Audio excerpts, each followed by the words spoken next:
তোফাজ্জল ভাই ছাত্রলীগের সাথে সংযুক্ত ছিল। তা মানে সে ছাত্রলীগের একজন নেতা ছিল, খুব ভালো একজন ভালো মানের একজন নেতা ছিল, কিন্তু তার ওই যে পড়াশোনা চলাকালীন অবস্থায় কাঁঠালতলীতে সে পড়াশোনা করতো। এই জায়গা থেকে আমাদের সাবেক চেয়ারম্যান, মানে বর্তমানে বলা ভুল হইবে, সাবেক চেয়ারম্যান শহীদুল ইসলামের মেয়ের সাথে তন্নির সাথে তার একটা সম্পর্ক হয়। এই সম্পর্কের ব্যবহার করে তোফাজ্জলের দ্বারা চেয়ারম্যানের 3-4টা নির্বাচন করাইছে, ওরে ব্যবহার করছে পর্যায়ে। ব্যবহার করার পরে যখন দেখছে যে ব্যবহারের পাত্র শেষ, এর দ্বারা নির্বাচিত হয়েছে। নির্বাচিত হওয়ার পর তোফাজ্জলের সাথে বিভিন্ন ভাবে অসৎ আচরণ করে। যখন এই ভালোবাসা প্রকাশ পাওয়ার পর সে জোর করে একটা ছেলের সাথে বিয়ে ঠিক করে। বিয়ে ঠিক করার পরে তোফাজ্জল ওই মানে তাৎক্ষণিক প্রতিবাদ জানায়। হুমকি দিয়েছে, আমি নিজেই ঘাবড়াই গেছি যে আসলে আমি মহিলা মানুষ, এলাকার মানুষও তো হইতে পারে, কোন সন্ত্রাসীও তো হইতে পারে যে আমি মহিলা মানুষ, বিধবা, আমার বাবা নাই, ভাই নেই, কেউ নাই, আমার চাপের মুখে রাখার জন্যও তো করতে পারে। আমি গেছি ঘাবড়াইয়া। এই জন্য আমি বলছি যে আমি মহিলা মানুষ, আমি কি সিদ্ধান্ত দেবো? আমি গার্জিয়ানের নাম্বার দিই, তাদের সাথে যোগাযোগ করেন।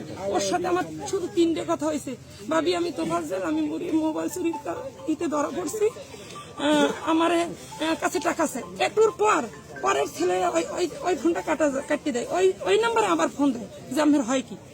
আমি বলছি বাসমে আমার কথা আপনারা যদি বিশ্বাস না করেন, হ্যাঁ, তাহলে আমি চৌকিদার মেম্বার চেয়ারম্যান নাম্বারে ফোন দেন যে আসলে ও ছেলে কেমন। এটুকু বলা হয়েছে, আরে মারবেন না। এরপর আমি কি বলতে পারি বলেন? আচ্ছা, আরেকটু বিষয় হচ্ছে যে এই যে আপনি তো পরিবারের লোক, আসলে মানসিক ভারসাম্যহীনতা আসলে কোন জায়গা থেকে শুরু হইলো? সেটা একদম মেধাবী ছাত্র ছিল, আসলে এই জায়গাটা কোন জায়গা থেকে? আমি তখন সূত্রপাত হয়েছে করোনার, এটা আমার খেয়াল আছে, করোনা। আমার স্বামী পোস্টিং এ হিজলা থানায় যায়, আমি তখন ভান্ডারিয়া থানায় আমার বড় বাবু 4 বছর পর সরে নিয়ে থাকি।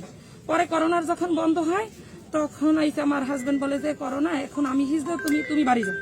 এই আমি বাড়ি, এই জন্য পুরো ঘটনাটা আমি পুরা শুনি নে, জানিও না। পরে আমি বাড়ি আসছি, যখন আমার ছেলে সিজার মঠবাড়িয়া হয় তখন শুনি মঠবাড়িয়া থানার ওসি ফোন দেয় ওর বাবাকে যে নাসির তুমি তাড়াতাড়ি আসো, তোমার ভাই পাগলামি করতে আছে, আসি না।